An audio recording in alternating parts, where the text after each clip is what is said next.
Serious. Hey Reddit, what's something medically cool unique about your body? I also have it. I told my friend how I couldn't bear to hear eating noises and that it would make me aggressive. After that he intentionally started to chew with an open mouth right into my ear to annoy me. I hit him in the face. 1010 would recommend. Edit. I didn't do any harm and I told him I was sorry. He learned that I was serious about my misophonia and haven't annoyed me since then. We are still friends. I had a classmate in high school who lived about 3 minutes from school and he quite often came late to school because he overslept. One day he comes to the class at about 11 a.m. with blanket prints all over his face. The whole class, including the teacher, burst in laughter when we saw his face. Hey guys, much like you, I love reading people's stories on Ask Reddit. Unfortunately, there's a lot of weird middle school level, just thought experiment type hypotheticals like nice try Baskin Robbins. I don't find this compelling, so that's why I've made it my mission to trawl and crawl through Ask Reddit and find the very best content and put it in your ears. That's why I'm begging you, like and subscribe. If there's anything I can do to help you out, give you the kind of content that you crave to help you get through your workday, let me know in a comment. But please like and subscribe. I grew up with something similar. Except, it's when I'm waking up that I have the seizure. It's only my face though. I essentially flip onto my belly, push my upper body up like a seal, do the seizure face and pee everywhere. I appreciate how respectful everyone who replied has been. I'm glad we can all share the laugh. I'm lucky to not have had a more severe case of this stuff, and for the record, I have not done the funky seal for almost 10 years now. I have little calcified spots all over the inside of my lungs from when I had chicken pox as a kid. They're harmless, but they show up on x-rays and most doctors don't have a clue what they are. The pulmonary specialist that diagnosed them asked if she could keep the x-ray films to show med students because it was so rare. I once managed to break my jaw in such a unique way that I became a case study at the local medical university. I fell off my bike and landed square on my chin. Instead of breaking somewhere in the middle, my jaw broke at the hinges. As a kid it was awesome though. Lots of ice cream and pudding for a month or so. Even though I was wearing a helmet I almost died. I'm glad this has turned into a giant talk on safety. Saying the helmet did me no good is not an invitation to try and see what happens without one. Also, to clarify, I was riding a bicycle, nothing motorized. I don't have depth perception. This means I see the world kind of like a TV screen. Everything is in 2D. It's kinda hard to explain because I've never seen normally and I don't even know how you regular people see the world. It's not super debilitating. I can drive if I leave a huge following distance between my car and the car in front of me. Under good conditions, I can even catch things thrown at me, although I've never been good enough to do things like actually play basketball. I can still kinda gauge distance the same way you would in a video game, I guess, just not super quickly. The most annoying thing though is sometimes I'll be reaching for a door handle for a car or my house and it'll just jam my hand super hard into the door. I've even broken super thin doors just because I missed the handle. 3D movies just give me migraines. Congrats to that one guy, but it does not work for me. Apparently I was born with extra tendons in my knees. Found this out when I had surgery on my knee. Watched the surgery video with my doctor. Me, what's that? Doctor, oh, a tendon. Video shows him snipping it and sucking it up. Me, what? Doctor, it was an extra one, you didn't need it. Damn, who would think my weird body would cause my top-rated comment? Hearing loss. I was diagnosed when I was 4. Turns out aids cost a lot more than glasses. My current ones actually have a Bluetooth connection to my phone so I can listen to music while it's in my pocket. 8 hours later and exactly 4,000 upvotes. Finally my disability does some good. I have beaded hair. Everyone's hair is coated in a layer of protein, but in my hair that protein is constricted in certain places, making each stand look like it's covered in little beads. You don't notice it when you look at me, but if you're really examining my hair closely you will. Hairdressers often comment on it and will call other hairdressers over to look at it because it's rare. I have something similar. When I was 18 I decided to be a good citizen and donate blood. A few weeks later I got a massive packet in the mail from then Blood Bank. The letter stated, in no uncertain terms, that I had Hep C. I was a virgin at 18. I also didn't do drugs and didn't have any tattoos or piercings. So, I immediately went to my primary physician. He ran some tests and, sure enough, I had Hep C. After I explained my history to him he decided to run more thorough blood tests. Apparently, the basic blood tests run by doctors and blood banks only test for titers, The presence of antibodies. If you have the antibody for something, it is a very safe bet that you have the disease. The more thorough test looks for the disease, not the antibodies. I didn't have any trace of Hep C. The doctor told me that he would continue to request these more tests in the future. Every test for the last 10 years has turned up with no Hep C. My doctor's only explanation: I have a natural immunity to Hep C, extraordinarily unlikely. I was exposed to Hep C and successfully beat the disease before it could set up shop. 5050 likely, or some of my antibodies, for whatever reason, are cross-reactive. This means that my body produced an antibody that is very similar to a Hep C antibody, without ever coming into contact with Hep C, most likely. He asked me to use my blood results and history in a research paper. I gave him the okay, but never really heard much beyond that. He seemed to be legitimately interested in my quirk. This year, like I said, I'm having a midlife crisis. I've started a YouTube channel and I'm on a big health kick. One thing that I found is very easy to eat, very easy to prepare, is I heat up chickpeas with chicken broth and tikka masala. And there are two schools of thought about how you should eat beans. Some people believe you should buy the dry beans and soak them, but I tried that and it was a disaster. So I buy canned beans every time. And if I'm opening like 2 cans a day to be on this diet, it is a massive pain in the ass if the can has this jagged metal edge.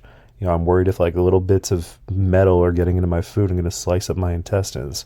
So I found this special can opener that actually opens the can in a way that is completely safe, no metal's getting in your food, and is 1,000 times better than any other can opener I've ever used.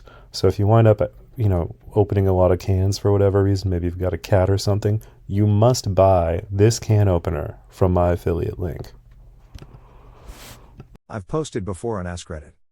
I have JME, juvenile myoclonic epilepsy, and my seizures are synced up with my period. Yup. So growing up it took us like 2 years to figure out why my period symptoms were so bad and included bedwetting whenever I started my period. Turns out it wasn't bedwetting, it was grand mal seizures in my deep sleep. But only the first and second day of my period. Ah, the wonders of the human body. I have leaky blood vessels in my legs.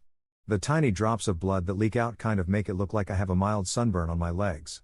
It's called Schamberg's disease. Sometimes I like to tell people that I have a rare, incurable disease.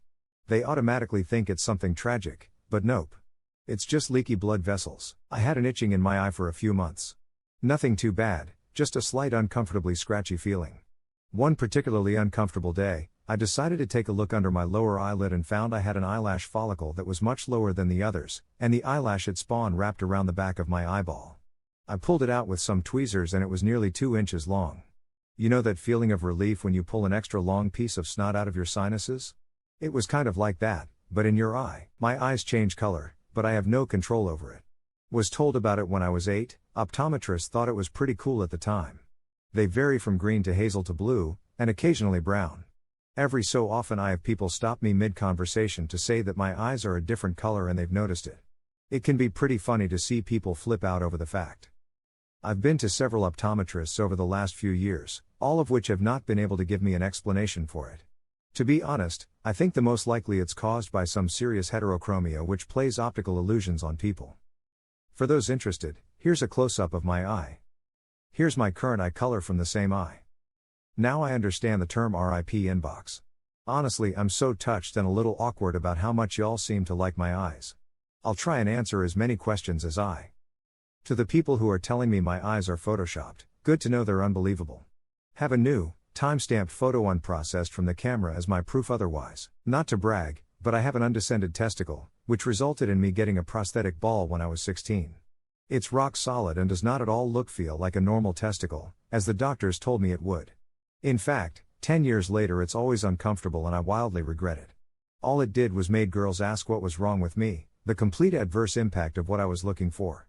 Thanks, doctors. My mom and my aunt are also mirror image identical twins. My mom has a little piece of my aunt's spine from where they separated. Also, because my mom and aunt have the same DNA, my cousins are genetically like half siblings to me. And we have a ton in common, and are very close, more so than my other first cousins. I'm 31 and on my third pacemaker. First one was placed in 2003 when I was 18. I've got a cool scar, and you can feel the battery under my skin. Also, I travel a lot, so I have to carry this handy card with me so a foreign equivalent won't make me go through the metal detectors. Thank you for all the questions and comments, you guys are all awesome, and this is why I ride with a full face helmet now. I ride MTB, all mountain, trail, cross country, and occasionally city routes to get to the trails. I wear a Bell Super 2R helmet with a detachable chin guard. I put the chin guard on for most trail riding. It is not hot or heavy. I have never heard of anyone wishing they had worn less protection after a fall. I am one of very few riders that use a full face helmet on one of the trails I ride. They are not in style and they are more expensive than what is probably adequate for most situations and falls. I have never been made fun of for wearing a full face. This was my inspiration for getting the helmet. It wasn't nearly as bad of a fall as it could have been. I think my condition might be one of those superpowers where the drawback is bigger than its advantages. I suffer from misophonia, which is a brain condition where I can't block out certain sounds and that I pick them up from much further away and much easier. Those specific sounds trigger strong aggression or psychological suffering, and I generally can't be around these sounds. Triggers are chewing sounds, typing, breathing, drinking noises, or any bodily sounds. So basically I have super hearing, but I can only hear things that drive me insane. I have an exceptionally rare condition called partial albinism. It means exactly what it sounds like, in the sense that I am, essentially, part albino. Basically, there are specific places on my skin that do not produce melanin, or only trace amounts, which causes that skin to be lighter. The lack of melanin on the parts of my skin where hair grows causes that hair to grow lighter, ranging from light brown to blonde to white. This phenomenon is what causes part of my beard to grow blonde, while my sideburns are dark brown, and the blonde streak in my dark brown hair. The discoloration pattern along my body has been the same since I was born. For the first few years of my life, doctors had no idea what the discoloration was, and dozens of doctors examined me and monitored my growth.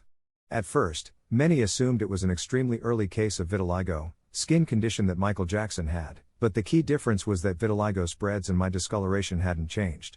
Eventually they decided that this must be a case of partial albinism.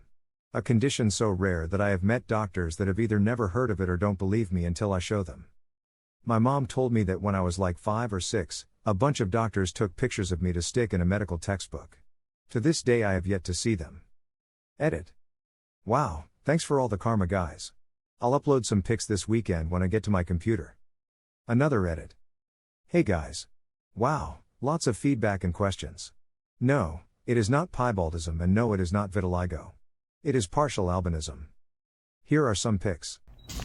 Do you have any idea how convenient it is to use a Keurig machine for brewing coffee or tea? Personally, I gave up coffee a long time ago, but I was able to get a great, delicious cup of coffee in just seconds with no cleanup, no extra work, using a Keurig machine and a K-cup. And now I use my Keurig machine to brew tea, loose leaf tea, every day that I drink. And I also use it to make oatmeal and, anything else that you can put hot water into. So if you don't have a Keurig machine in your house, you're missing out. Try my affiliate link below in the description of the video, and you too can enjoy a great cup of coffee in seconds, any time of day. I have this also. A doctor told me a while ago that a regular brain uses the pictures from both eyes, layers them on top of each other, and creates a 3D image, which is what normal people see. My brain is just like, I don't like your left eye, so I'll ignore it, and without reference I can't visualize depth. I basically only see with one eye, even if both are open. If I close my right eye, my vision tilts like 2 centimeters to the left, like swithing to another camera, but goes back to the right eye as soon as I open it again. Maybe late to the party, but I think this is pretty cool. My sister and I are some of the first kids to be born using in vitro fertilization and implantation. We have the same biological father and the same surrogate mother. So our dad is our biological dad, but my mom isn't my biological mom because she's had a hysterectomy. Anyway, they wanted kids and hired a surrogate, and my sister was made through basically a turkey baster of my dad's spunk shoved up the surrogate's vag. My mom laughs when she tells the story because she felt like it was a drug deal. They would meet Karen, the surrogate, at a hotel and drop off this little brown bag with a cup of my dad's jizz, and then Karen would try to get preggo. And she did. Happened fast. My sister was born first and Connie Chung was at her birth. I was made in a test tube with sperm and eggs that had been frozen when my sister was still being created. They thawed that shit and put it together and mixed it and watched me grow into a little thing and then jammed me into Karen's uterus where it took over the work. Connie Chung was not at my birth. This happened back in the late 80s, so it was kind of a big deal that sisters with the same biological parents were made through different ways of artificial impregnation. Other than that, I'm pretty normal. No weird health issues or anything. I have pectoral aplasia, or Poland syndrome as some may know it. This means I was born without a pectoral muscle on the right side of my chest. A quick Google image search should give you a good idea of what it looks like. Tried surgery that took tissue from elsewhere and put it in my chest, but the minimal gains were not worth more, painful surgeries and recovery times. I'm happy to be as nature intended and the right person will come to me. I turned 36 this year and I decided to focus on my physical fitness, so I bought a swim club membership. The only problem was, most of the time when I go swimming, I wind up getting an ear infection. So it turns out that normal earplugs that kind of irritate your ear canal, they don't really work, they don't keep the water out, but there is an amazing kind of earplug. It's called Mack's Pillow Soft Silicone earplugs that, they feel great, they keep the water out 100%, they're reusable, and they don't irritate your ear canal at all, no issues. If you've ever had a severe ear infection, you don't want to experience that again. It can permanently damage your hearing if you're unlucky. So investing in these earplugs is definitely a good idea. Also, when my baby was crying later this year and I could not get to sleep, I used the same earplugs and they worked great. I was able to sleep right next to a crying baby. So be sure to click my affiliate link and purchase some of these Mack's earplugs today.